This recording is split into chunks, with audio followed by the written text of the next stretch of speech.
what me assign a kukudu a china platform case said the year will be a betty as I can say. Now the Ambia Grand said, or say, am I one or more master? Which is total disgrace. Am I one sorry, so what? Who marry woman? Some of us will catch them who pay be a befabi. And I said, who do open a yard, sorry, the Dynamia son as we name baby a yard so for baby, or more of a doctrines, no more church. And I mean the kind of calling and I made their friend, minimum of record and your friend.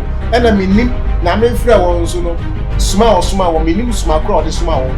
Now, if you are maybe more, your small ones on my boy, you must all make cancer, you must all make one friend crown, my own son, everything. But according to Jeremiah chapter 23, the verse was a movie in your four woman, so which means that all day, Sintibia 2 about sorry.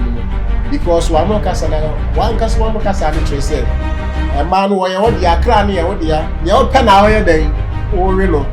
So, Bible say, we are sir, we drive one name. We are sir, we drive for the one name, until we are shepherd. Shepherd be out to Tinipa, Manadron, or to Tia, or Chaya idea, will be any, or Magana for, it would say this year. But we are also Ghana for 5 this year, or no adventure, so which means we are shepherd. Empty Obia, no, could do the Grebia. To say, yeah, Jabusma could do ya. Sa Casa is in a Casa, and you can say keep one. But I say, because you expect such of caliber, we are no. And you can say, I say, we don't go, be able to so my baby president, and think I to a president, I can't be dying yet. I could answer as well as first lady. It is the one that's in a regime of the Dua, Manyan Sunday day, and their Juma. And my catch the Yamicas of Juma and the same penny, a year wisdom. Wisdom. Tidal Mikajo said, never use power without wisdom.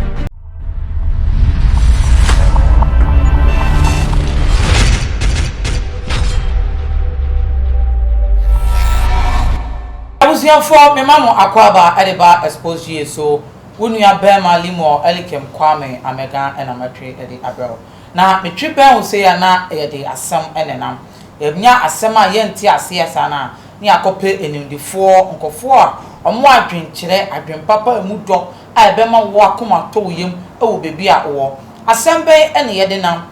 I only say and chabia and also for chabosom, a dinner and I saw redeem and my walk casa. Now watch this on any yere, Nana Kanchima or Bower down in chain, a one permuno. I need be away beyond officially no. One on a jai, no baby, a Rebecca or Brofum, they have divorced.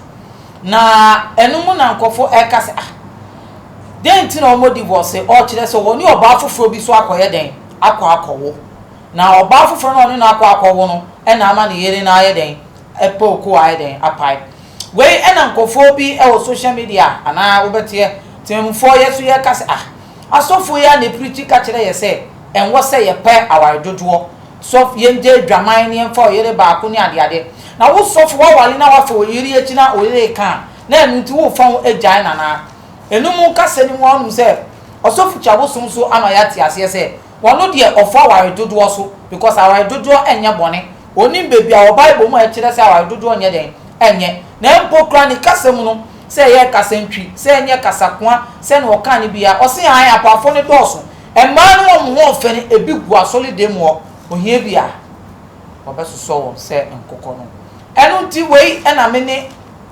odifo ana wosofo pastor ana evangelist Ishmael amankwa eba betwetwe enkomo na nkomo eba betwetwe efasa waredodo eye eden da Bible kafa waredodo na dan na Bible so kafa aware enye bako kro eden enam ebusuafo aha eye Xposed GH itinyamre na tenase emra metwemben osofo na ye genchia e won nchen no so a kire yen aja say ensem e fa aware na answer metwembe osofo no na me catch you say subscribe na share video no obi sanye den enkebi enu nti ma ye ntwa yen ho enkom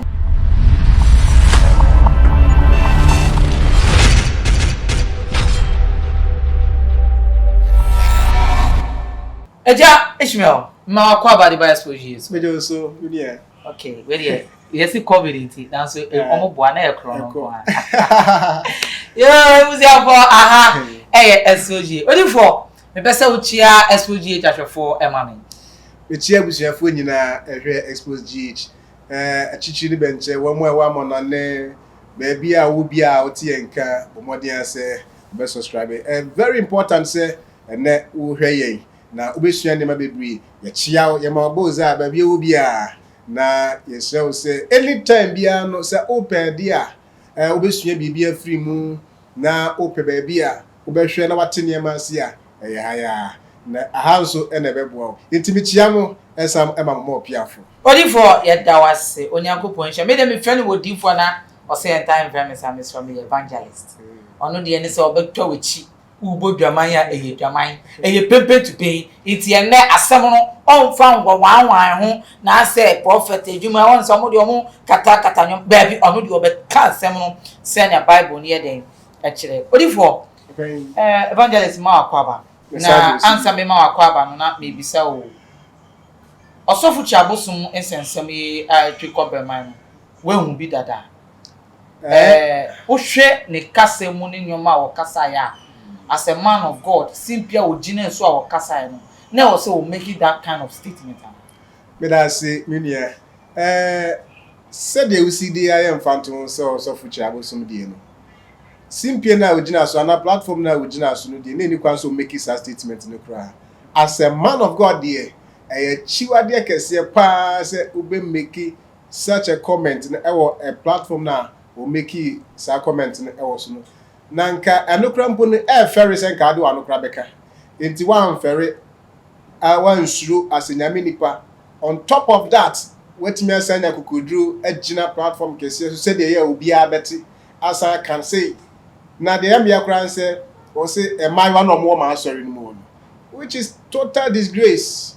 Am I wa sorry mo so what? Wo be wi wo ma na. Sa na person ka kire yen. Wo pe bi abefa bi. Na just say wo de open na ya sorry ne di nyame asho na ese wo. But sofudie nso no henye de ye pe ne ye. O Kristo ni bia enye sofo nko obi aba Kristo sumu a wato mfa ahode ti se be ma awaware. Se first no timi de onsa to oba sisi mu a. Wo ware wi a enti enye possible. Se wo nware ye wo ye oba na oba be ma timi de nsa etu mpokuya so a o ware wi a waton sa afa hodi no san susu ena nyame nipa se nyame frɛ wo a fa hodi bi wo ho a waton entu ntimi megina public nka se maayiwa no wo so which means say ne on sabeto so bia no de wakoma betro se we no bia no bawe no wa na o enye nyame na ahye se di sofo na mbom wa de wadwen na akeka ne ma bibom minim baby ya asofo no bebre ya omofa omo doctrines ne omo church free ena minim the kind of calling na nyame dia frɛ won minim ofrɛ kwa nyame afrɛ won ena minim na me frɛ won so no suma won minim suma kra de suma won na ebia na ebi mo de ye suma won se o mebo adwama ebi mo so o mekeka nsɛm bi mo so o mewi won dem won frɛ kra no ma no san ehwete won but according to Jeremiah chapter 23 the verse 1 was munue enwanhwefo a mobbo menwanku no pete so which means say ode suntibi ato aba asori no mu because one no kasa na one kasa ne tre say e ma no wo ye ode akra ne ye ode ya ne o pe na wo ye dan o we no so Bible say munue mo amoye sa no wo ye sa wo ye dwanhwefo bone wo ye sa wo ye dwanhwefo de bone okay wo ye dwanhwefo bone now you see this is not a topic I just want to ask but you made a statement say ye wo your sofo ni wa beja unfa wodie no ya chikakra especially when it comes to marriage nti ne tofa kra no does that mean say your position bi wo a wonipa ugeni in the society in the community in the country I was saying nyoma bi a wo ye no o break sa nyoma na wo ye e bi aka ne na wotumi gina bedwem ye nyoma bi position bi wo a wo acquire those things no you automatically you don't do it again even though emre bi ankyere se menye sa what we say any position kwampunko enka as a responsible human being there all the time no I will say looking reasonable all the time baby abegina bia ho nipa bia no and of course say that we can e wo bia bia ne ehwo ade na se wo be di bre bia so se sa chirabosun we mre bi wagina mse yanto no so aba no mega na president mebo ana very good na yɛka sɛ shepherd a wɔ ho shepherd nkyerɛ sɛ ɔsɔfoɔ nko a obiara nkurɔfoɔ dodoɔ hyɛ wase bi a wohwɛ wɔn biara na woyɛ shepherd nti yɛ man panyin na do ɔyɛ shepherd because at the end of the day nkurɔfoɔ a ɛhyɛ n'ase no nyame na de wɔn ama wɔn ɛde n'ama no sɛ wɔnyɛ dɛ wɔni wɔn so because ɔka se yɛn na yɛn nyinaa bɛda covid ba yɛka se yɛn nyinaa yɛn kɔ wura dɛm 6 o'clock obiara bɛ wura dɛm which means sɛ wo control nti woyɛ shepherd bi a wotete nipa na do ɔtete yɛn ɔkyerɛ yɛn adeɛ obie yɛn ni ɔmaganafoɔ ehu deɛ sɛ yɛ this year baabi a ɔsɛ Ghanafoɔ fa this year ɔno na ɛbɛkyerɛ so which means ɔyɛ shepherd enti obiara no a ɔkɔduru dibire bi a te sɛ deɛ kyerɛabosoma kɔduru yi a saa kasa wei sɛ na yɛ kasa hu ani kwa sɛ pie furu ano what I say because you expect such of caliber a woyɛ no ani kwa sɛ asɛm wei na nka wo bɛyɛ bɛto so aba mo abɛdi president nti nka yɛ to aba na nka ɔbɛyɛ president a ka abɛgya yɛ te akonnwa nso anɛsɛ wɔgya first lady na nka ɛda social media na ɛda platform kɛse so na mmorɔfo no hwɛ mohwɛ akoa na mokɔto ma ba ma no so ɔmɛdi Ghana president no mohwɛ sɛ moto ma na wɔgya na anim waseɛ first lady yɛgya no na we den kɛ fa hefa enti bre bi wɔ hɔ a woyɛ nipa na kɔdi de first lady entangya mo oh woyɛ first lady na imagine sɛ nanado yɛsɛ wɔgya na yere nka deɛ na bɛsi wɔ ha wosusu sɛ deɛ na bɛkɔ so wɔ mframa mu sɛ wo fie kra wɔn tuma hwɛ ni enka kyɛ sɛ I mean in the history of Ghana what breaking record biya what creating record kɛseɛ kra menyɛ sure sɛ the whole world kra na bi asida o mampanya wodi ade na oyɛ ntu no kra mfiri ade so wɔgya na yere enti nka no ɛden pa ɛna psychologically sɛ watime yɛ sɛ deɛ wotimi hu sɛ ɔwɔ nyina no otwa fa nkyɛn yes wa no asɛm ɛne ɛde bɛgyeegye wo meme sɛ saa na meteɛ wa no asɛm ɛne ɛde bɛgyeegye wo pɛ enti na Ghana ha wahu yɛfrɛ bibi sɛ attempt to do something who make attempt na wanyɛ a yɛtimi arrest you yɛtimi chill na wano kasa kyerɛ sɛ nkurɔfoɔ gu hɔ bebree so psychologically no wonya a wɔyere koraa na wonim sɛ nkurɔfoɔ bi mu wɔ hɔ a aside wɔyere no bɛnya side chick nti wei ɔbɛyɛ panin bi a sɛdeɛ wokan a wagu n'anim ase agu dɔm no nyinaa anim ase nti biae bi wɔ hɔ na sɛ nyame rezi ma ɔbɛduru a ma nyansa nyɛ dɛn ɛnyɛ adwuma hɛmaka kyerɛ da bi a meka sɛ sɔfo dwuma no anasɛ mpaninnie no ɛyɛ wisdom nti da meka kyerɛ sɛ never use power without wisdom what I say sɛ yɛma tumi yɛma dibrɛ wonyini bɛduru baabi na sɛ wama nyansa nyɛ adwuma nkeka sɛ ya na nkora nyinaa bɛkeka bi akyerɛw because wama adwena nyɛ adwuma okay okasa no ema ye go much into the issue why osofo de etin na ye bisa o aware dodo onyankopon ofuaso okay aware dodo nyankopon empe aware dodo nyankopon empe na oba ye ti na wonpe oba yen akama mu ha oba Ghana ha abosonsam ne yanananom amamre di kansa Kristosum ba Kristosum ani kansa na ye papa mo amamre no ye de eba enti de nim no mo de tete ye no kire yen se yen de yetimi ware ema eburu baako enti ubenya tete no obi oware mienu miensa enan enum ensia because ye amamre na e wo ha no saa na ti man kase nyame amamre o hwan amamre nipa amamre na wo Ghana ha no saa na ɛdɛn tie now ukọ Old Testament ni mu a ye wo nipa bebree a wo ware aware dodo a nyame pene suma wo wo hwɛ the economy of God and I said the dispensation of God and I said period bia ne a nyame ni nipa nantina ɛso attitude a nyankopɔn yi na di kyerɛ wo enti sɛ wo hwɛ obi ti sɛ Abraham aware use polygamy, Jacob polygamy. What I say?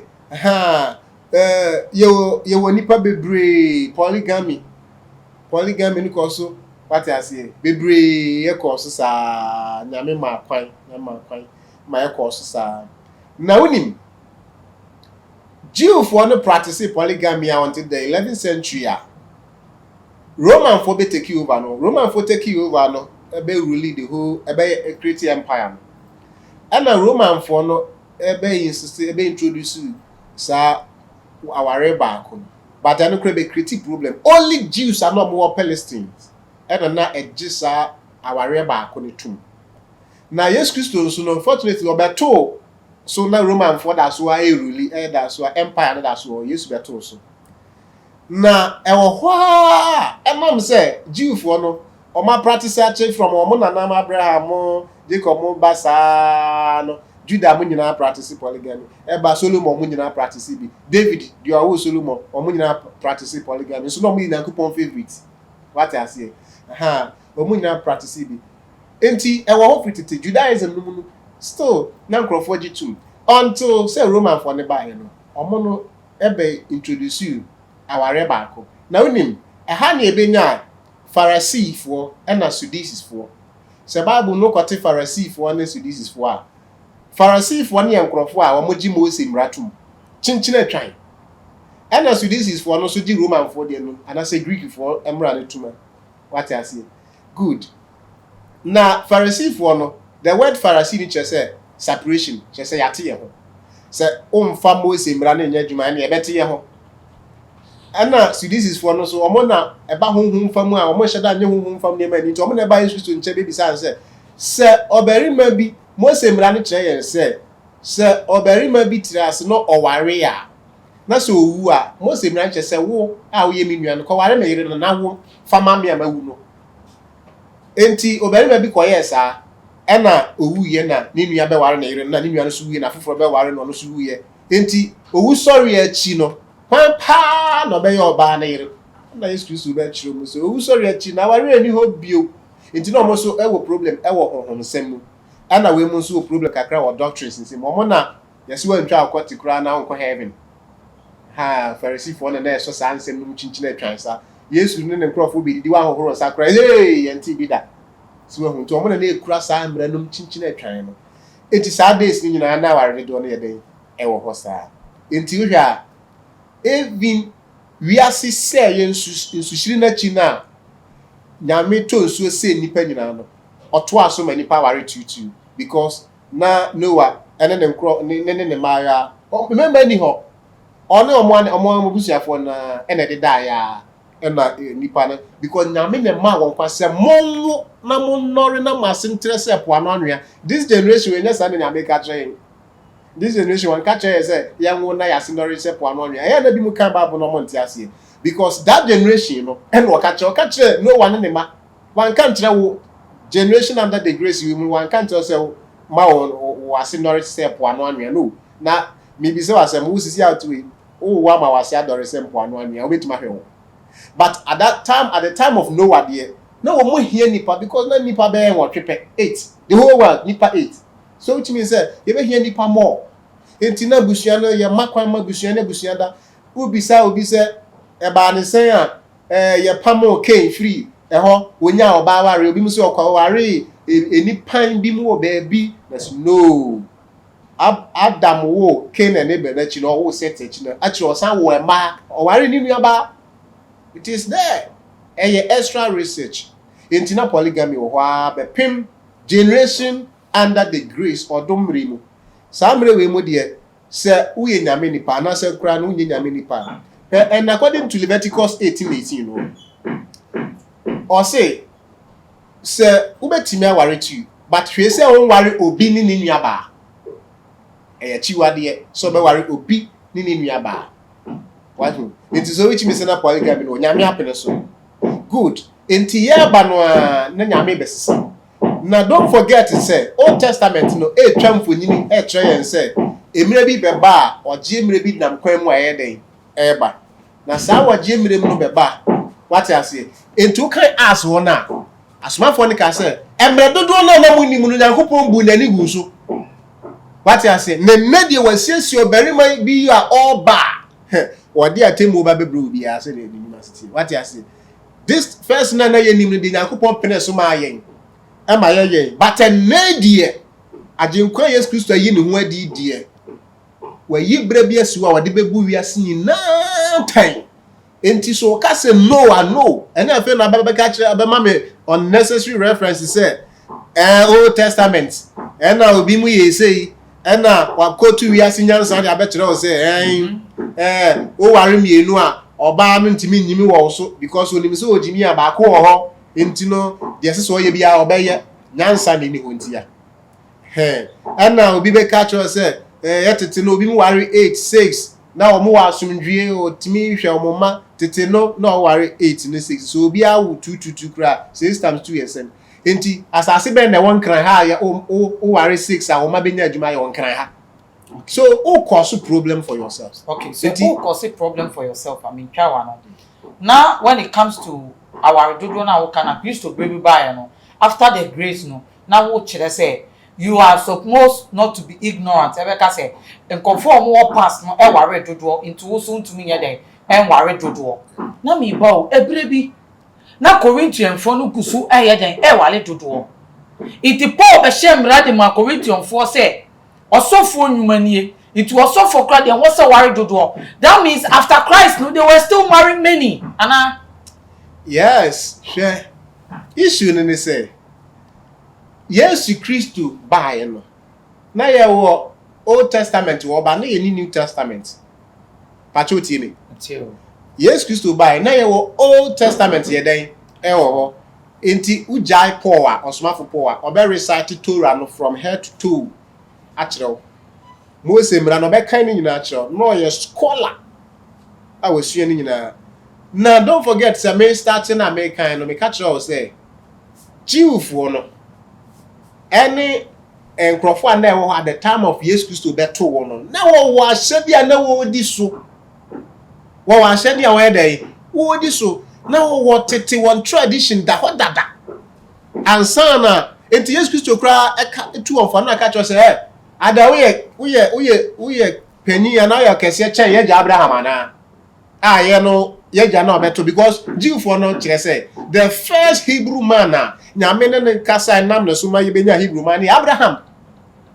enti nkenda kra na nka hwa nko de Abraham besi Jesus Christ anan aka say Abraham yesu that was their belief no minim enti na Paul so timi kasa say mo dem sum de munim it means say man omunim bibi enye ne manyina no omunim enti unim o course Corinthians one na wo kana na aware dodo ne sa dem na ekoso na aduamansem na ekoso wo ni nyina no upon sa asori ne ko ho ni nyina no mo ye sa de no Priscilla na Aquila o mo fie na Paul started sa asori wo Corinthians enti asori ni nyina no na they were practicing all these things in the church and that is why I study the book of 1 Corinthians and 2 Corinthians it's about spirituality and carnality from anywhere see from enti na Paul obre ho enti I remember there was a time Paul ko Corinthians e na dwe so ko church o pam no free ho mo pam mani dwane bai a kire yi e no tre krata de ma Timothy Titus mum e ma de call eye Corinthians ho say e ko church ho enti sa book no ama Bible no nka ba mu anke benya 3 Corinthians enti ye wo 1st and 2nd Corinthians sa book ni ba anke benya 3 Corinthians enti it was hidden sa book na Paul tre koma ho no e na won so wo tre bi e de bra Paul one more requesting into so 2 Corinthians now not 1st and 2nd Corinthians questions bebre o mo be bisa Paul say ye krom ha de adwamanfo no na wo muti gusu hita na Paul say okay mo mu de ne de say mo hwe a na say o mo ne adwamanfo ni nyina de ye pede a o mo ba asura mo mo ntitire nkata o muti so o ntimi e o motikwa what you say na o address and say okay yes yes say wo problem efa enama ya wie ho na Paul address sa issue no and what you say yes wo problem e fa ware ho to say that okay no asa address sa issue no enti Paul etre come on and also share reply the bra Paul and I Paul e che woni mani so it means na omunim hwe enti it was that letter numu and Paul e che woni so say na ti o say na identity say na identity say na identity enti na still na they were insisting nessa as actually last minute no and church ne koya ama ebetimi won enti na nema bebre ho ase na ka no mo ntia se no munim enti nema ne bebre ho a asofo no kra bebre di won wan say enya ya Paul ne kan ne Yankopon ne kan Paul ne kan aya utati sa asem no say enya Paul ne ma sa instruction we enya nyame ne ma Paul anu ankasa ne ma It's good, say Paul and but Paul was under the inspiration of God. Bible no one it was being written by under the inspirations of God. God's people. And the tray. Enti Nyankopon nam nkrofo so Paul so and the tray. What am I say? Enti se oka se na Jesus Christ by na china so no mo da so practice na they didn't know. They didn't know. Enti afei no na Paul be educating on true proper doctrines in church papa mo be who the right one. And of course, ohwe sorry ni nyina Paul ti na problem wom. Corinthians na problem wom, Ephesus na problem wom, baby problem wom with doctrines. So now and with do you know the church, something? So now with the church, are you trying to let us know say polygamy is a sin and it is something you cannot do? Polygamy Nyankopon empeneso enemrim. Na I am not so. He didn't encourage it. Why encourage it? Why did there is no quotation in the Bible Nyankopon encourage polygamy, but he allowed it to happen. But there is no single quotation in the Bible that says Nyankopon encourage polygamy. And there is no quotation in the Bible Ebeka say a sin. A Hannah I be am say Nyankopon se munyansa no we ahwinta anyansafo no de akire yen kokua no because omo research hwe Bible no ma omo hu baby Bible na tre say polygamy is a sin, so therefore we can do it mebwa. But omo re free so say nyame ama won conscience to judge good and bad. So to judge good and bad, Bible when you go inside say your worker say yen true baby you see yenye polygamy ma yenye polygamy and him for so ne true say yen wale baako. Let me read something from 1 Timothy chapter 3 the verse 1 going na hwade no kwasem ne eso obi pe ohwafudwuma na wa pe adwuma pa enso de ese ohwafo ne se wenya ne ho asem bi nka oyere baako kunu oyere baako de yen so which means oyere ba do say baako pe good na ni so da ho onye nsadwam onye wewe and the doors enti we know or refer us to the shepherd enti we dey obi beka say we kura no shepherd ho asem na oyele oka. Now here we so this instance say we na ususu say we dey say Nyankopon krofo ho asem na oka. Here another instance bia yenko Malachi chapter 2 the verse 13 going. Malachi chapter 2 the verse 13 going. Na yenhwade because Nyankopon baby ani ho a Malachi chapter 2 the verse 13 going. Hwade so we read o a long quotation. We starting from verse 10 now what we say here top now what we say. O say enye ejakro e na ye nyina ye wo no. Enye Nyankopon kro na obo yen.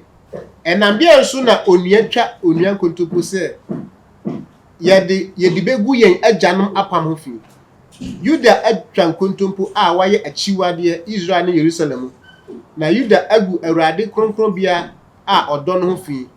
Na wakọware anyame na nani baba. Awurade betwa obarima a oye yei onya me betwa sa obarima a oye yei onya ne frefo ene obuafo no afiri Jacob ntumadam na de ode aye de Awurade ebebre no ase Awurade asafo Awurade bebre no ase na de etiam yenu ye nso monno mode ni suo ene esu we nso emudo etu hwe mu ba ha say na obeka excuse me awaregu ho ade asem na sa papa ya meka na simi juda ko ware ni patu ware o mami ba ko to sumi no ko ware no na oye meka se oye genta anana fo ni bi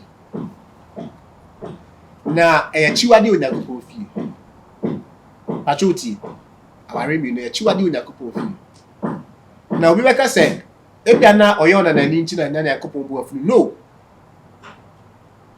Now, from the time of Abraham, no winning my so worry no. Until Abraham cried no, or worry too. After Sarah na chini.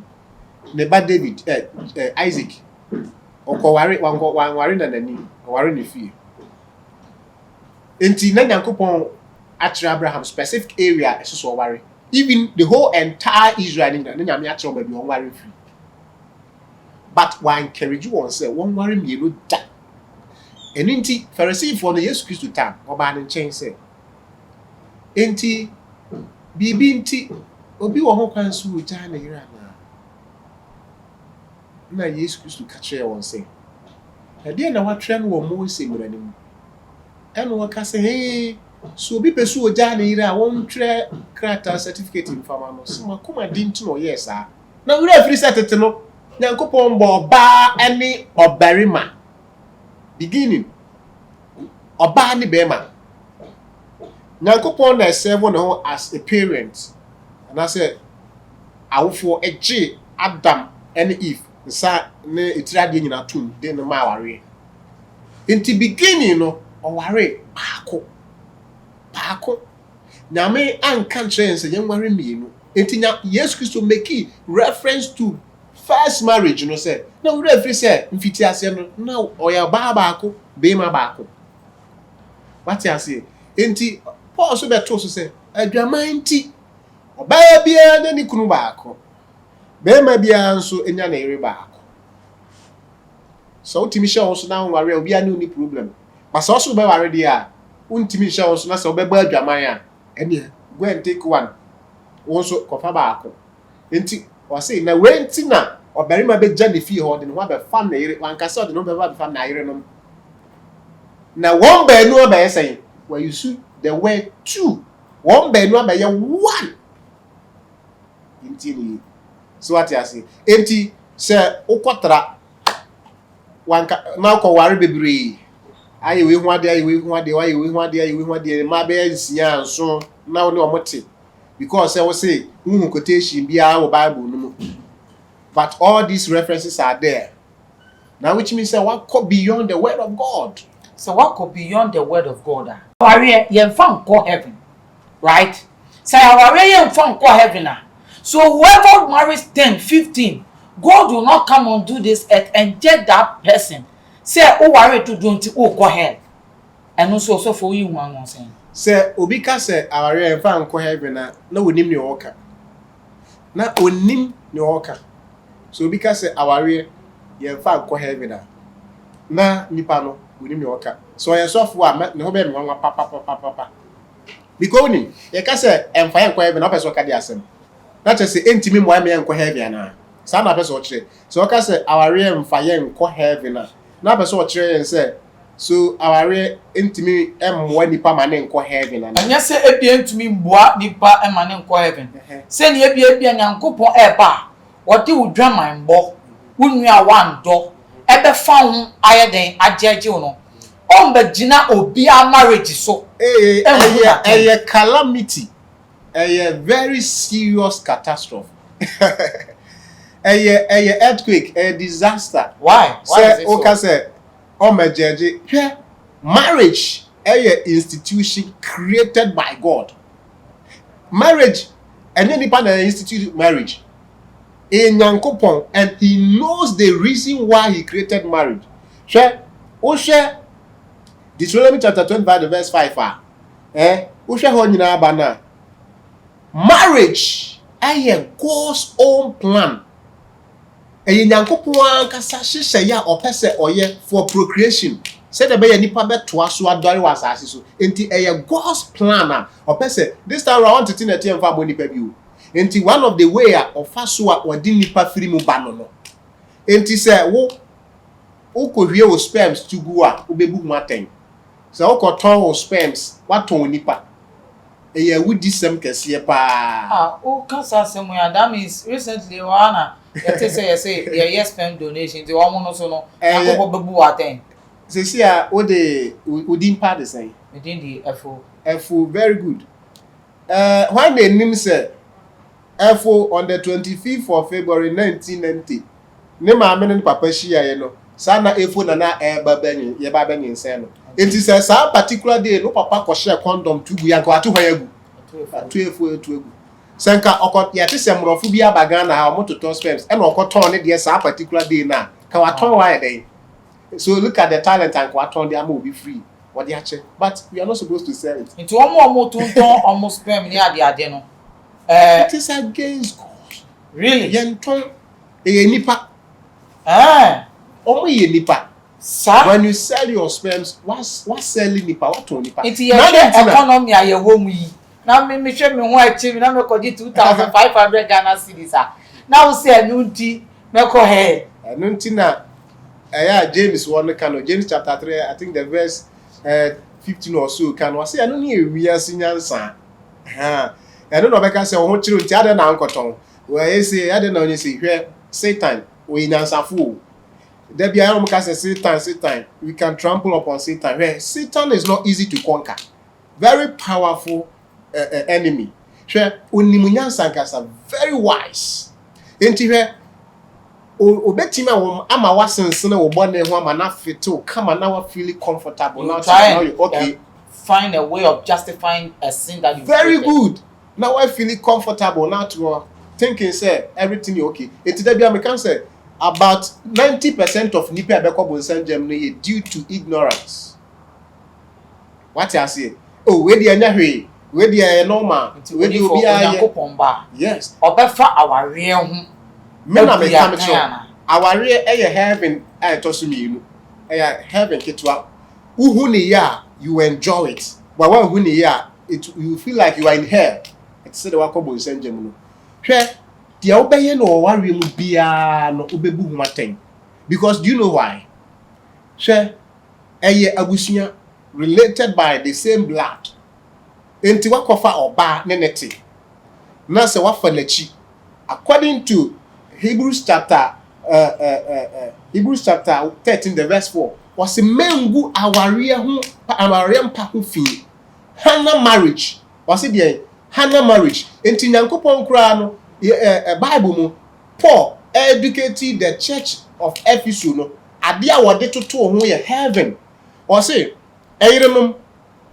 ekunu no monno moye se de Yesu Christ so do asore no enti or the love of marriage atoto even the love of Jesus Christ loving the church no what you say eno we no ka kire e man so say won mere wo ho asema wokunu enti o ma won responsibilities and don't forget to say ade bia I carry responsibility bia no I carry accountability so adwuma ye bia no kontabu wo ho so na ade akontabu wo ho bia so there is judgment me ba it is so a man who can marry two and love them like the way Jesus Christ loved the church no he's still a sinner. Very good. Tie enti o say oba bia nya ni kunu baako. Obarima bia enya ne yire baako. So wabumra no so na umunso. Genesis 2:18 eni kwan so obarima nko atena. Enti meya ne saso de boafo amano. Man kasa meya no ne saso boafo bebiri amano. So oba saso boafo so David mo be the love of God. They ended up Abraham, they ended up marrying two and all that. It's a no Ubekan is on way. And then I make catch there was say, we quote two quotation from us, was say, I'm canning na munim na dear. Yes, Yakupum with a nigger to do an amunim so.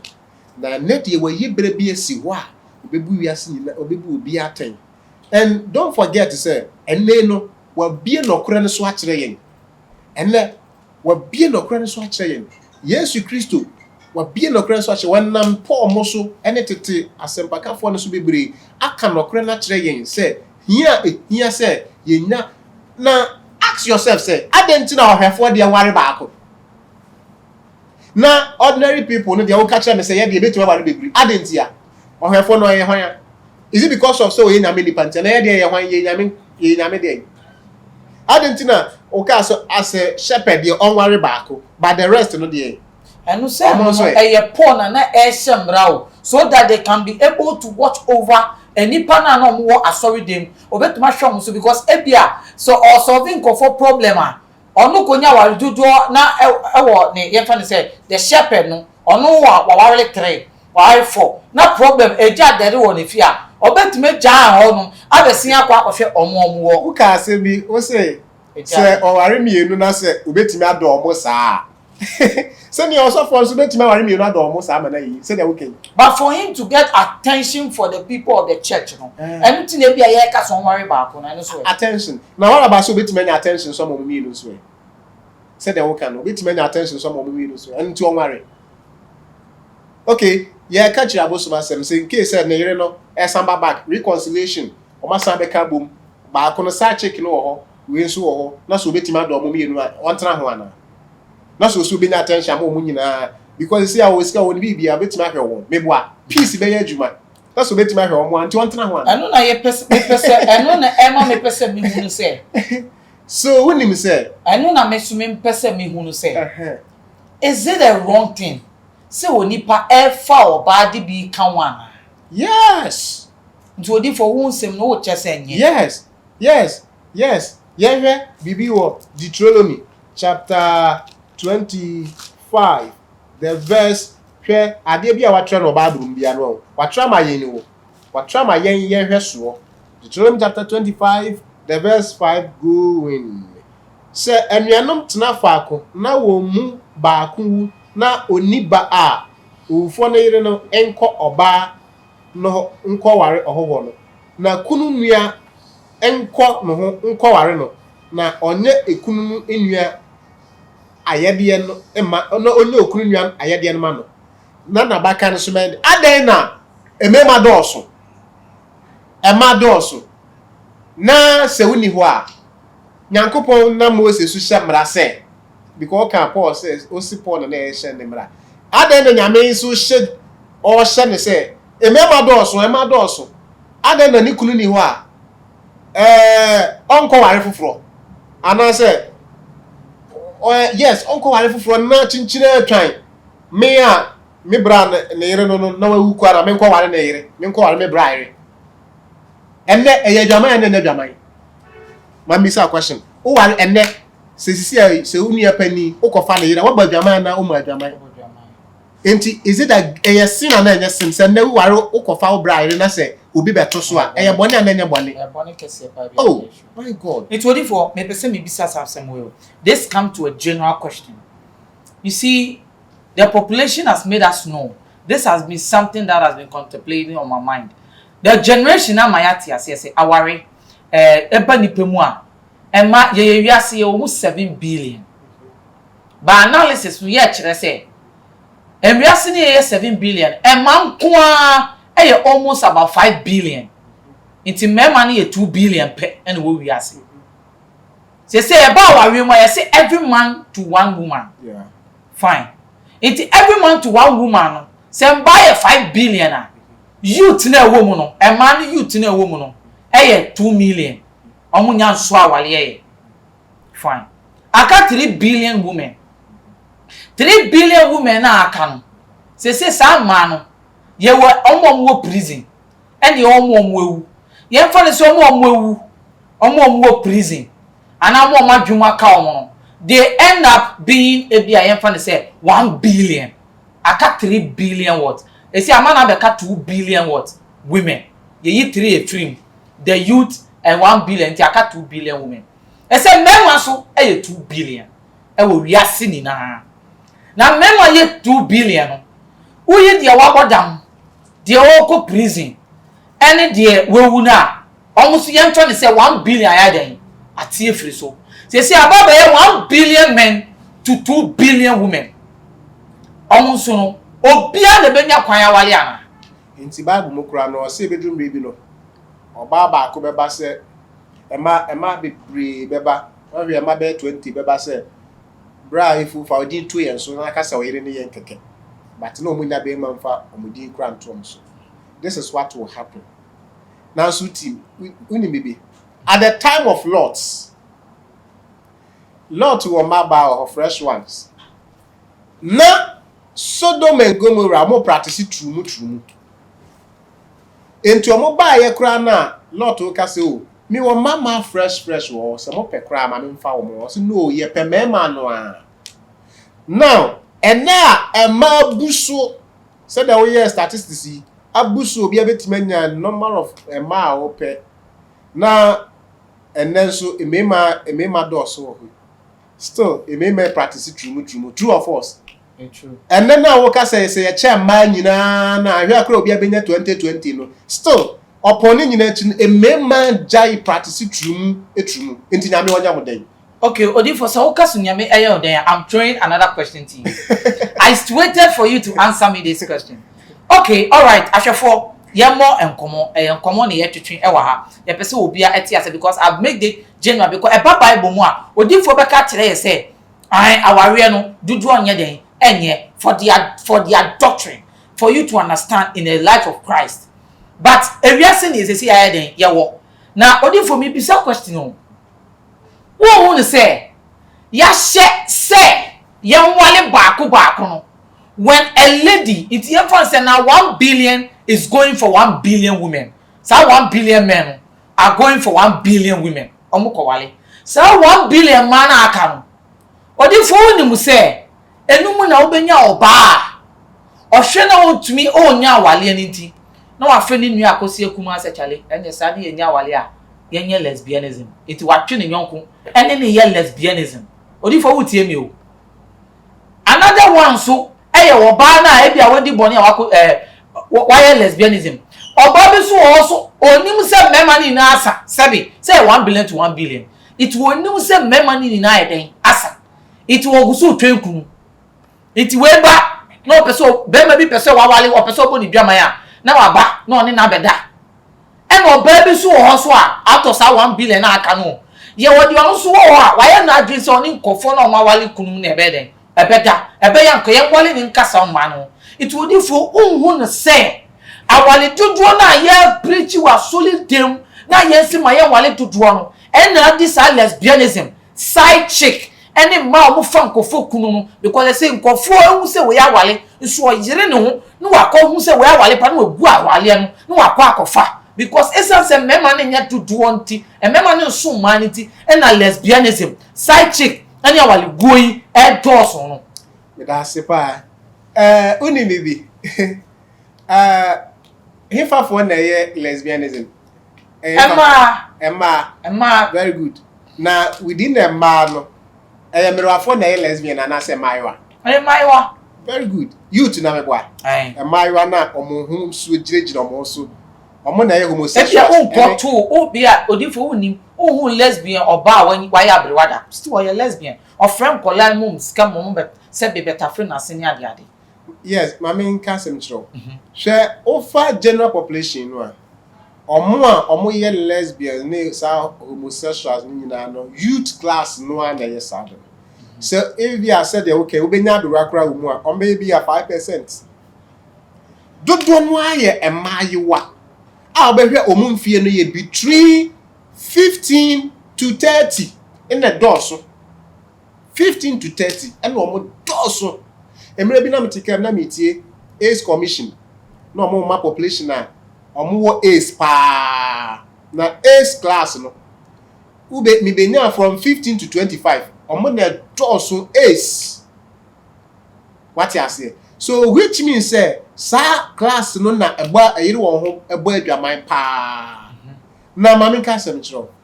From 15 to 25 years. Aware pa ho ana. Aware pa ho.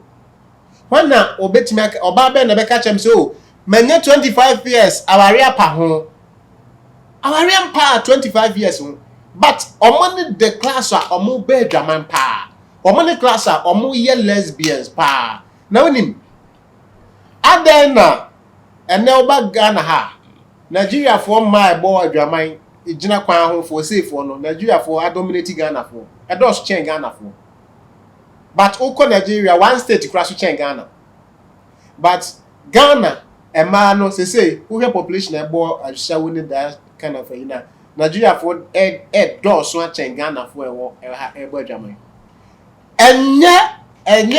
enye ware no no munya but it's about womu suban ene womu brabo ene eye won saa womu suban no wa brabo ene eye wodan eye won saa hwe obia wasi nkete se woni nyame benante na wadi 25 years wasi my life apa homanya kunu it can never happen many nyame anante 25 years sorry in my brabo on Maumania 30 years, 35 years. I don't know any pound.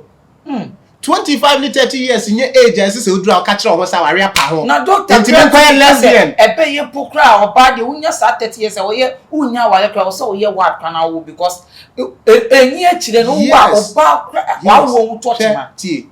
Winning. Do you know God's plans for your life? Winning Nanko Posha Wayama or Abrabo. Do you know it? Winning.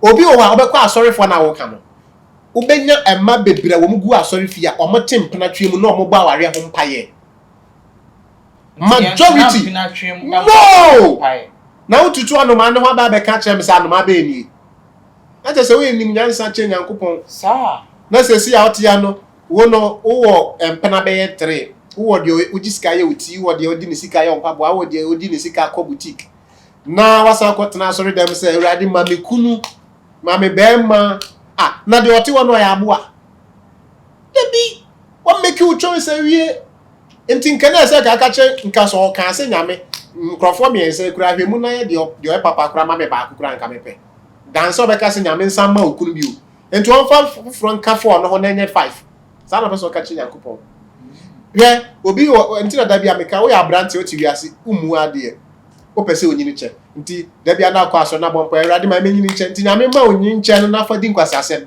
nyesa wo be hu simple according to Ephesians chapter 6 or say respect ayade ma yawo fo na ma yenyini che wasase so eno nkwa ne bosha eno nkwa ne mransam aboshe wu nti nyame ma long years infantran kra na fa wi ankrofo ade na fa ku nkrofo na fa bo adwama nyesa no nyame nya na ade sa he nyame onyesa o oye principle man wo te adwama mo dada ujina kwa ho ya sha wo dada ekunu be bi nyame mfama wo already the open wakofa enti majority na wo munni kunu na o monenam no mu fi se emema doso no dodo no ano enye mema no munya enye ware no munya it is from and sometimes of course wadwen ene wabra bontimi ma wunya kunu yes o life awo the team wo Ghana ha no entimi ma wunya kunu ena said they will see ya ho no so kra no there are kind of ekunu bi ho nyame kra no mfa mawo because say dem ti hai mintimi ware a shawo ba ma ne yi because me see so kra no mpana kra no man tribi one trip nada me date your baba say yenko sex one give that no until marriage I know when bu so ye jimi no bema ye ka se bema ye jimi fu a bema jimi fu I say e bia Ghana mana grow up no, it is bema o ye head the wisdom must work my culture say me pel me ware let me know you onsu hear me say when jimi ho aye nware and of course Ghana for nkwan na obenya oba ha omukọ courtship a na say wan ware oba na you say one man broken heart no courtship no yesterday year home for marriage and preparation towards marriage so in the process of courtship no man who say when your papa chinchina say ko ware no wan ware na broken heart and be broken heart ni ba because na ya bodwe ade ni mu kakra yes ya didim so you say ye o dey go am kofa wana yes enti for instance mo ba ware home pa some person mo ware na mahu mo awie ma have mo sex na awie enti aware no e wa him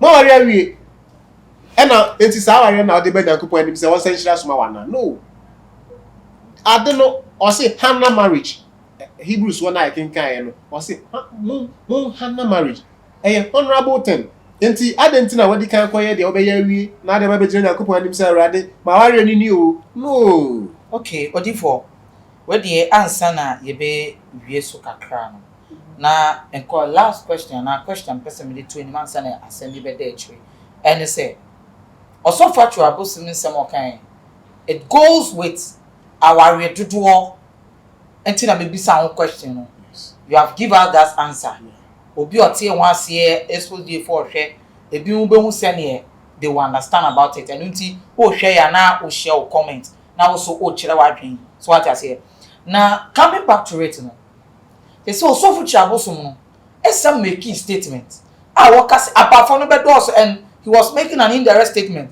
say I opekro benya mban bia mama so amana aboa.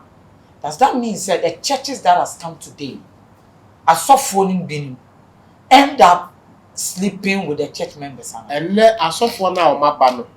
Baby, na a German. Or more boy German church members. No, and then generation you will be a software on my banner. Baby, now boy German church members. And Sapa na boni, you know, me reading the statement. No, or describing the girl name, the wife, no say, or you greedy. Na or the name echo court from one court to another because of pay Japadi. Enti, yen sa na or yinipa boni no, who know be atna, senior T, who know be atna 20 years, for example, 20 years, 25 years. I feel na be so greedy. I feel na be so yinipa boni ni. No, T obi ohwa or kasa otimo se we. Boni no mpe so be atum. No kran de ba ko. What the boy what hwiase onya sofo we say onya sofo me someone like me I cannot call you a sofo a wuja oyere no kura wuja no kura no I need 1 minute. I want to sofo jani hele for what obani kunu oye ne pin wo so jani na ukotire nyankopon anim ka say owuo mo enkwam na owuo na ba na office agro na so for Ishmael uti we oyele de bia ne wo kire wade pa or do fine to oyele end up no masesa nyoma what endure for the past 5 years. Uche kra oyiri safa wechi will still be there. Ade na nyankopon ka kire Hosea say badwamanfo wi ono na pese oware no. Hosea ware na chinu wafa Hosea chi na be ma foforo na kwakotena na Hosea hia be ma no obi san say woni ma ba ya friend say osi ya ne osi na meyiri no woni na ti osi ya ne di 20 Ghana e ko atfa twadua na meyiri na ne ti wonya bi ni no na kwakotena a time came na ahochira ba na ye de oba na kwakotena market se bi ala pass market ha ni abo oba ni naked ye ton we see 20 series we see 50 series we see 50 100 series na Hosea kwakogina ho na Hosea bob obi a eso pa obi antimi antua na Hosea tua na oje na yire oba ye boni don komi wo market. That was Hosea's wife, prostitute. Who can Hosea chapter 1 go in and you will see it. And so Hosea fan. Na nyankopon the chair Hosea said, this is the same thing na Israel for every year no. Nti say e to da bi na Hosea susa na nyankopon akogina nyame ani na nyame abisa say, "O da so pe no say ha." Nti na da so pe na go and take your wife.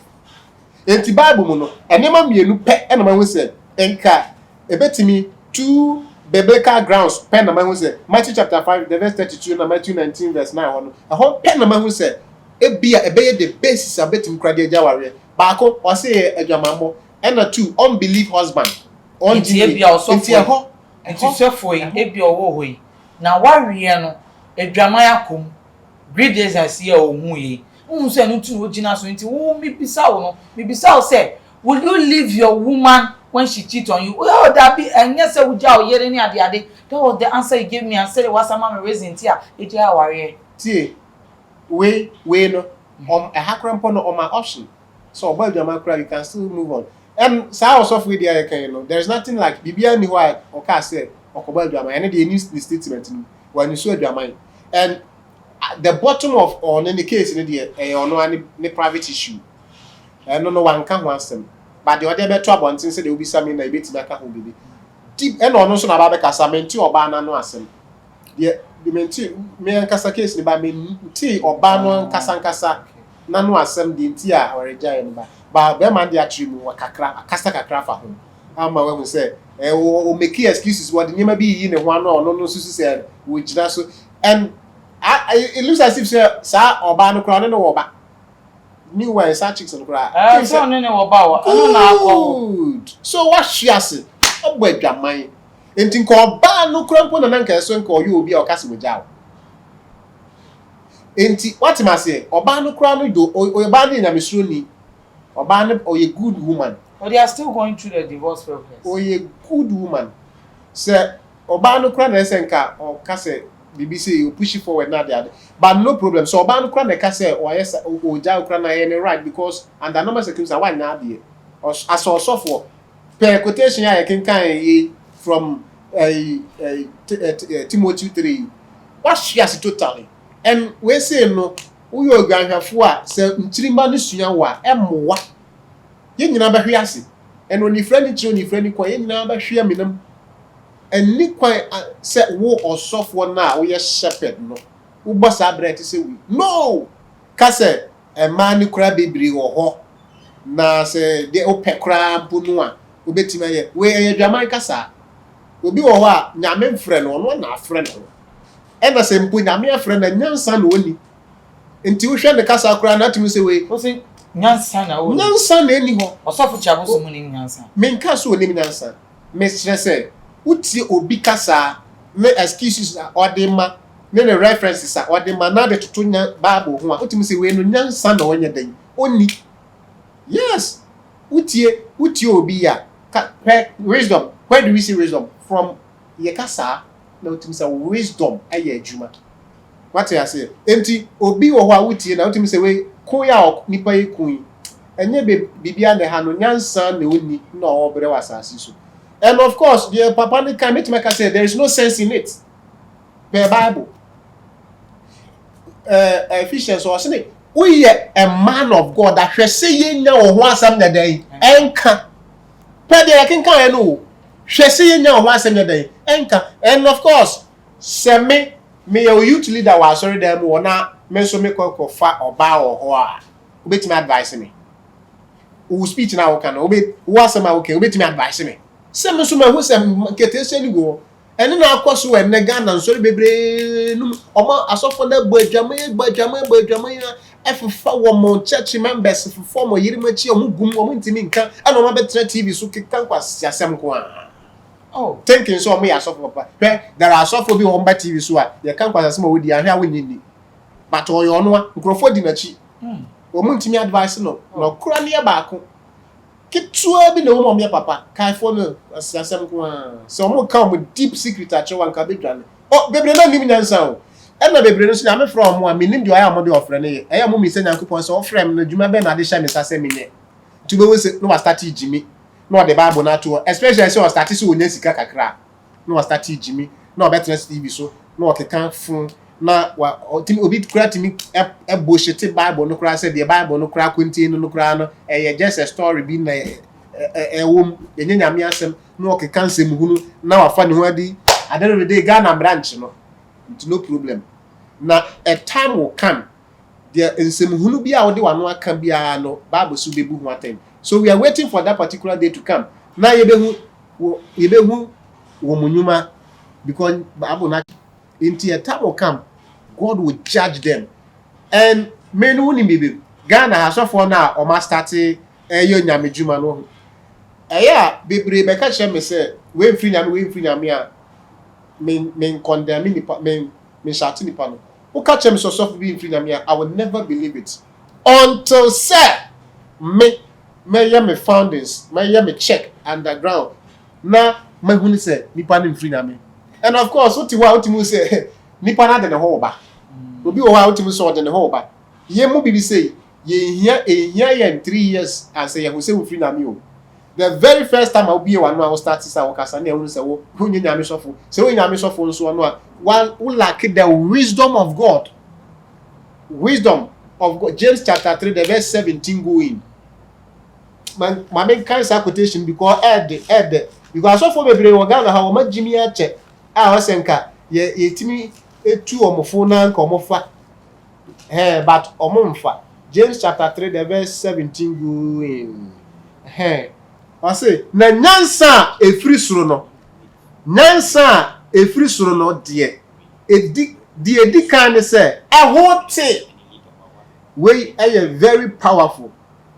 This is the wisdom of God. I say nyansa efiri soro no ni edi kan say ahote ewo asomdwe ewo ocho ewo asomre ewo mobrohunu aso abapa enye chinye enye nyaatsom enti o say nyansa efiri soro no so abapa so fu bi wo wa Bible ntian ni suba ne nade ye enso aba papa na ba wo so Ghana ha no enya aba papa enti we need the wisdom of God. See, say this is the quality, this is the correct prescription. Okay.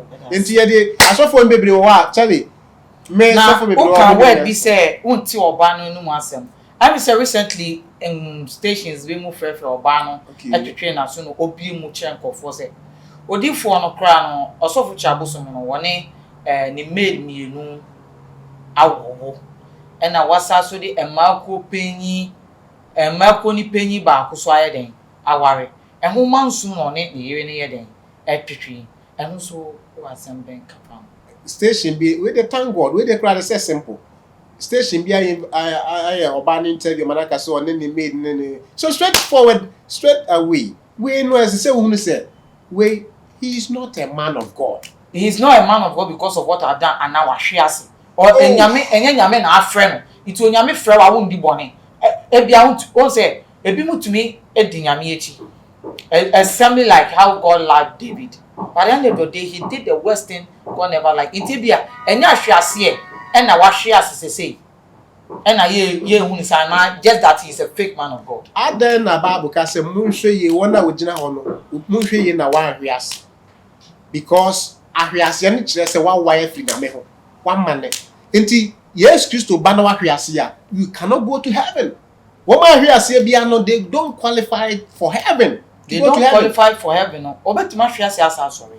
But in your words, you are trying to say, say fake pastor bet me convert. Abe papa. We a fake pastor. O saw some phone now jaya. Abe papa. Enti Timothy ono ka say, ukọ fikese mu a enye ne ma papa ne nko na wo. Ibrodua obi, prayer obi, ne ma funu obi. Nanso so obi te ne ho firi ne ma funu no ho a, obeba be ade papa.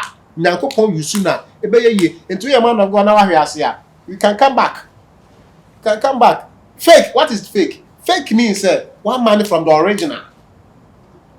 The right one man nephew, and the man is fake. And he say, oh, nyame fra okra na ne wa jaba abu na to you will become fake. Fake ni nje say nyame afra wunti na obedane ani na still we original. No. Nyame afra kan but obana de wonyansa bedane ade na ni a. You tend to fake. Iti and what say opposite of sir send an area air can say no crap only made did that only made that did that. Ah, now what some be nyame anim say this me nyame sofo afro say me nyame sofo no say be catch me say ahwease ne buy temptation ne buy on your one case say on no me example na me make say bia o yes awie o your sofo and of course nyame sofo papa bia nyame no be kasa boni bia wa ye ho nyame no be kasa. Enti nyame no kasa on top of that nyina wansa nya nuhu na wasa konya side chick ama eno enam so ma ware akugu it means say we ni nya adwuma na eno akire no so kura na onyi nyame ni papa. All right say ya wo de open wo de open ye fra o se sofo na de open be di sofo no a enne ne ma o ye fake no ye fra o so sofo a acquire the knowledge the wisdom anya nyame emfra o se bra na oba na o hwe wanim si ya na ati wo ofra oba oma wa assignment chira me bible nu osofo a nyame nipa nyame frɛ no a wa man assignment wa man instruction even the disciple yes Christo frɛ won no oma won assignment o kan o che won na nkofo bi ni assignment onim ni field adwuma wo se wo ba ebeye ana bebre nim ana bebre na so se wonim so a wo ba o ma wiase wia won don't forget say osofo enehia attack pa we osofo a we na attack ba oso pa because we are the greatest enemy of God the greatest enemy of Satan into who attack oso pa enti na yes Christo catch the share for say mom pa ye na manko nsohwe mu because say obi refuse na wo manani ana ho the next attempt ya hwease o kata wani the next attempt ye say obesu nti ahwease. And two also for men can't say well, that is all. Nyame front no bibia ye okay. No, we dia agro obehwiase akobo nsenjem. No, it doesn't matter say we sikani and now we sika kura say we standing as a presidential candidate all sort of things. E no far heaven no ho he. What hwiase. And na Nyankopon anim so no. say ye fro of Fred also na be this answer fun no a and na na make catch us say why ye dey do asha us and ye be bisa bebere enti say nyame frɛ wo a atem wo e wo ho ma wo ne say of frɛ wo na assignment or de share wo nsa no ehun kontabuo na ye dey okwakobuo enti na ye ka aware ho asem na make catch us say aware a institution created by God. And don't forget, say our real Christos no be. Marriage is calling. Enti nye nipa nyina netimi ware. Enye nipa nyina netimi ware. Enti say wo watimi aware you very careful because ade boni bia be no aware no bia you account for it. Wo be bu owo ma ware omo you account for it. What tete we you account ofa na chi wo be bu ho aten. Enti men ka aware mfa enko heaven. Very important. Ti we say when ni maybe baby akwakoda it means say your habit. Ade a friend habit bia your ade ya otaye and a wopper kwan yes and of course in Ghana say obi atimi kasa free wetimi dey asem bia yi ne ho ano apene bia bia akoka politician bia asem dey na ya ba attack ne kakra na yeah say me politics dey na meka say eno nyame adwuma nka nyame adwuma wona open na yame afre na do ho kwa for politics enti ne ye na attack na baba so nyame nka ntro nyame frɛ on do ade ma ase koye na adwuma wan kase koye politics ana wan san kase oni made in koda wan kan cho so oni made in koda we are won san no iri njan kan we say evangelist Ishmael ye Div0rce evangelist Ishmael HS otimi yesa enwoma we ni na an wonye osofo papa na mpo wonye osofo papa utina se na unya adwensa kira ubetumi asane efri oboni ni na eden ehu me amedi dwumadie ebro medi ni limo elikem kwame amega obetumi afreme efokent aha Xposed GH ensem a ebia open one tiase open nimdie eno ena papa Ishmael wabegbo Bible mu acheche mu nsem ema me so question na wose me bisa no metumi ebisa ebia mentumi ebisa question na ope a mesrew show comment section na se ebepembre na ebremu yasane na tenase na ya kire se nsem we na nkofo bisa ye nsem we na nkofo keka ye eden ene wo fa kan what you say aha Xposed GH you see no Ghana and beyond na me ka kire wo say aha no nso no o subscribe ya na wa share video na eden ama me e wo sa afoforo so nsanye den enkebi na me ka kire say aha ene ye demo ebesi na ansa na mekono ye betwea be Pastor Ishmael na ono so edi ni number atudwa ene ni last word on this polygamy and monogamy marriage, you know, I then actually on trend adwin for the last time. No, we on find the number near then and to ya. Pastor Ishmael, last word any. Okay. As for polygamy issue, nene sa ne mane nyina no. Meme de afutu ametu mu obi a wetie me ne se. Ene no ahu. Ye wade bi aba awawe mu.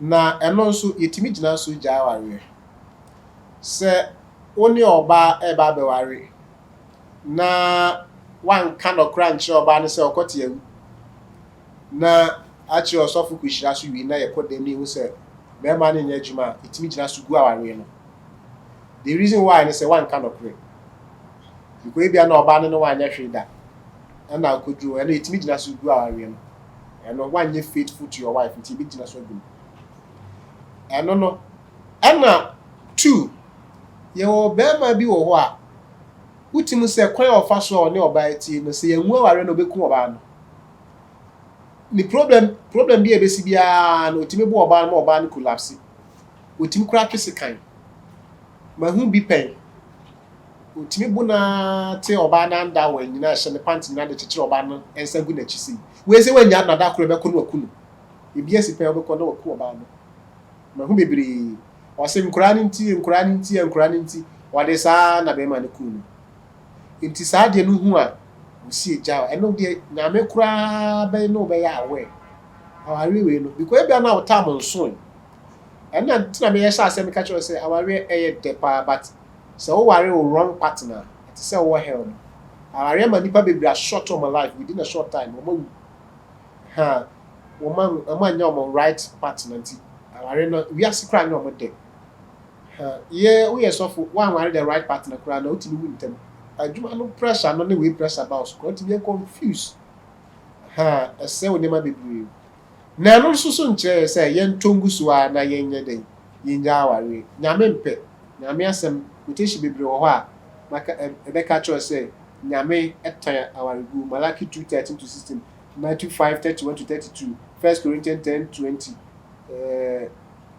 verse 2 going ni nyina no beka cho say uchi aware gu nyame mpe aware jaye nti o se de yaka bomu no eni kwa say etitim nti hweye we Yesu Kristo ne kan yo o se de yaka bomu no we nya Paul Yesu na kasa ne kan se de yaka bomu no eni kwa say etitim nti aware gu de hwe me de manu si wonim se me wi asamba ye bebrebe ama bre wi ase nyina na about 70% here because of se me ma me papa giant here the giant at the tender age no mujai so obi tie mesisi ai na se waye na adwen so pesu wi jai ware onko no ni kunu nko sanko kamo aware jai ye o emankora bre wa brabum papa so ma me no papa the giant temo ema o bre papa enti me starte uhu mi say no mabre o makwahye kwaye mu do pa unim tete kwashi enye akwanda kofa kuku free for na de ko no tete kwashi ye emfufu a anyini a kuku osisi nti ete se de wo do kwaye no enwere ne nkasai den time kura na me nse nhia sekan maboko fie eka beye 4 kofie ba na me nkwa akra ketu na me ndru be 15 years ma do koko ahodo miensa manaba won krofo na de me adwuma keke nya se me personal property krofo because me papa ni ma me agent me ko school na me de made pa but me nya boafo se me nya boafo ma ne boa me a nke bi kura na me ni Ghana because na de woman ni super se me pese me be university lecturer kese pa eno ne bota ne da mani so nti na mani gia de chew but manya boafo e na me de call media me de enter into media na be ye newscaster or me nti ma ye adwuma be 3 radio stations as na me de ba into pastoral ministry what you see but enya me de me pe no but the abasa nti e so ofa ne sa nti e mankura brewa brabum nkura bebere o mo ne na street mu o madan akrofo mu kunipa no mo jin krofo cast na we for na those things all because awofo no and wo man take proper care of them awofo ani anko our gun di bebere aba ye mayo ye o mo na street bebere our gu na ma aba into all these things bebere kitua bi na eye o matin carbon na e do mo nam bebere na decide we nam enti so obi tie na our plans our jaya very bad na eno nti na Nyankopon so uchire awarigu because enya de papa ade bia e create e manipa ho chire no abrabom e de bone di susanso bone bre nipa bia na ye bone na wasenti muma ye ni na ho na yenja awarigu bebre I think say aware no e niema mienu na manigu meka say yes niema mienu aware e carry responsibility so me yire no na say wo feel say obey your responsibility a e be gusisi a e ase de Baku efeli so obey the responsibilities here. Definitely can be an accident. Enti make sure say wo driver now ye ekunu no. Wo be make sure say wo be dey wo responsibility ni yi. Na oba nso aye dey aware be perfect. E na aware so no say emu de san wo betimi asan ma emu asan ye debut san start afresh.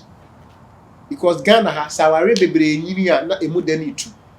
Because time omo hu foforo no how ana omusi perform responsibility no mu nyini no o ma be common bi nima bia be normal ama omo nti ama emu de na eden atu nti ama respect ewom no e film ama emu anije no e ko especially say e ma no adults more na ukonya be ma na oba a wanye romantic kura dia na ware ne be sentem oba bi wo wa wanye romantic ba ko sei be ma bi nso wa wanye romantic na wo hwe se be ma pa ko adwuma ba ni moto mo fuo na wade ne ho kankan be dampa so ukaso nko biara so onware na o ne ho bibisa onye neat otimi ja ne ho basa ne boxer yo de ba boxer no timi se hit efiri mu ba no what you say so wa betimi ma we lesi oba obetimi se oba bi wo wa ne 19 a o de kwada be machi no ehye no 19 na ehye na se goalkeeper tade I say will make it sexy, looking attractive. One when you win him, 1 me auntie too. Into Quariana, Okoyana, there be a one-way system. No, would you need style be a the full be out the bar in all time? No, a big good. What I say, you do peer in ye, would kind of dressing, or Casaba Sabasa. When you say Bemas, who say Cranoa, Nippon or per se respecting. Bemas or a kid to say Crana, or no banner more per se or banner respecting. Into Mukunu. One no Casabasa, Bema be once with him say Casa or Bar. Inti, I for money romantic, there be on my warrior symptom.